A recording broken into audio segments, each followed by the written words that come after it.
Operation tiger संदर्भात काय ठरलेलं आहे? नाही, ऑपरेशन टायगर हा विषय जो आहे हा संघटनेपुरता मर्यादित आहे आणि हे जे नाव आहे हे तुमच्या सगळ्यांच्या मुखातून अतिशय चांगलं दिलेलं गेलेलं नाव आहे. आमच्या पक्षामध्ये कुठच्याही मिशनची आवश्यकता नाही, ऑपरेशनची आवश्यकता नाही.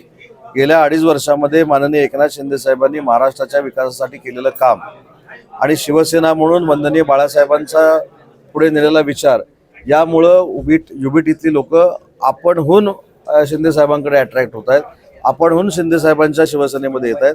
त्याच्यामुळे कुठच्याही ऑपरेशनची आवश्यकता आहे असं मला वाटत नाही.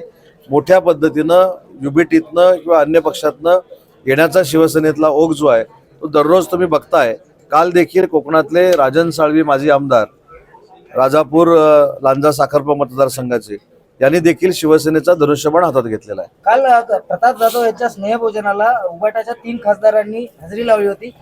टायगर हे जे ऑपरेशन चालू आहे त्याची शिफारस शक्यता आहे. पण ते जेवायला गेल्यानंतर असं मला कळलंय की त्यांना आता जेवायला जाताना सुद्धा परवानगी घेतली पाहिजे. आता इथपर्यंत ठीक आहे की जेवायला जाताना परवानगी घ्या असं सांगितलंय.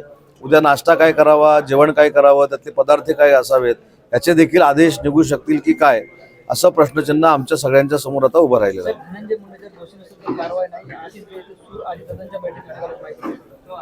राष्ट्रवादी काँग्रेस पार्टीचा वैयक्तिक विषय आहे. शिवसेना म्हणून आमची भूमिका आहे की संतोष देशमुखची जी हत्या झाली त्याच्या मारेकऱ्यांना फाशीची शिक्षा झाली पाहिजे, कडक शिक्षा झाली पाहिजे, ही आमची भूमिका आहे. ईडीला घाबरून राजन साळवी यांनी गांडुगिरी केली असं संजय राऊत म्हणाले. काय म्हणाले? 15 दिवसापूर्वी राजन साळवींसारखा माणूस नव्हता, राजन साळवींसारखा निष्ठावान नव्हता, राजन साळवींसारखा कार्यक्षम आमदार नव्हता, राजन साळवींसारखा कडवट शिवसैनिक नव्हता, राजन साळवींसारखा मातब्बर नेता नव्हता, राजन साळवींसारखा धूर्त राजकारणी नव्हता. हे सगळ्या उपाध्या आहेत, यांनीच त्यांना लावल्या होत्या. पण ते बाजूला गेले की ते आता दोषी ठरले. त्याच्यामुळे मला असं वाटतं की त्यांच्याकडे जोपर्यंत लोक असतात त्यावेळी ते स्वाभिमानी असतात आणि दुसरीकडे गेल्यानंतर गद्दार असतात. तो आता अनुभव राजन साळवींना पण आलेला आहे. साहेब, नाशिकमध्ये भाजप आणि शिवसेनेत पोलवार झाला आहे. गिरीश महाजन यांनी बैठक घेतली.